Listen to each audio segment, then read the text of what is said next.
What really turned things around for me was that I realized that nothing had to change so that I could choose to feel good. Shit. Because I'd be in relationships and then you had to call me at least 10, 12 times a day, tell me that you love me at a certain point, and then you had at least maybe buy me flowers or candy once a week. You just had to give me enough attention to feed my insecurities so that I would allow myself to feel a little bit of the love that I demanded from you because I just needed that because I was so scared. Beautiful.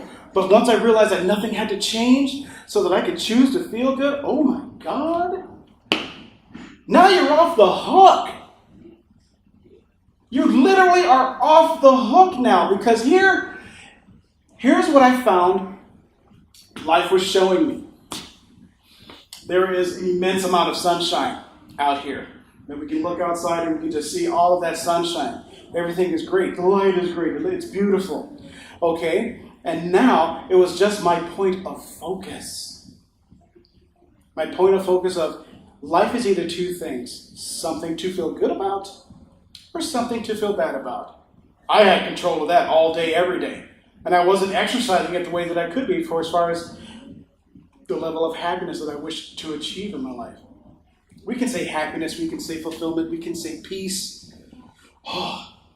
Content. It doesn't matter because as I'm speaking with you tonight, it's not so much the words I use, but how we feel as we use them.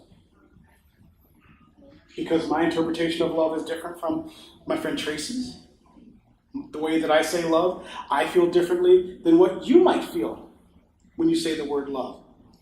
You know, it's really interesting how we set up this dynamic of emotions and thinking that, well, you need to feel the same way that I do. You need to feel the same way that I do so that we can get along. You must be my husband. Yeah, we have to feel the same way so that we can get along. Because if we don't feel the same, well, then it's just not going to work.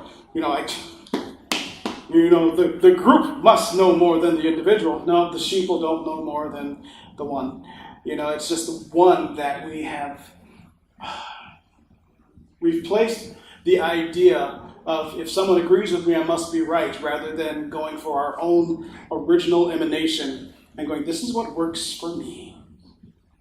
And that was another place where I stood too for as far as my happiness was concerned, because once I figured out that everything was boiling down to the feelings that I generate, and I didn't need you to do any one particular thing for me to feel loved, guess what? Now I don't have any expectations on you, and so now that because I'm coming to you happy, and you get to see me being happy, and then you choose to be happy too, well then now we just got this happy sauce that's just going on together because we're both creating it in the moment. It is a interdependence rather than a codependence. Okay. Yeah. Okay. I'm just saying. Been hanging out at my house. Oh my God, you have no idea. This is just the beauty of our human experience. Okay? I'm being so generally specific that you can understand where I'm coming from. And really with figuring out for me first. This is what's right for me. I'm not going to expect you to live by what is right for me, because what I really need and I'm getting from life is not coming from you. So we don't ever have to be in conflict.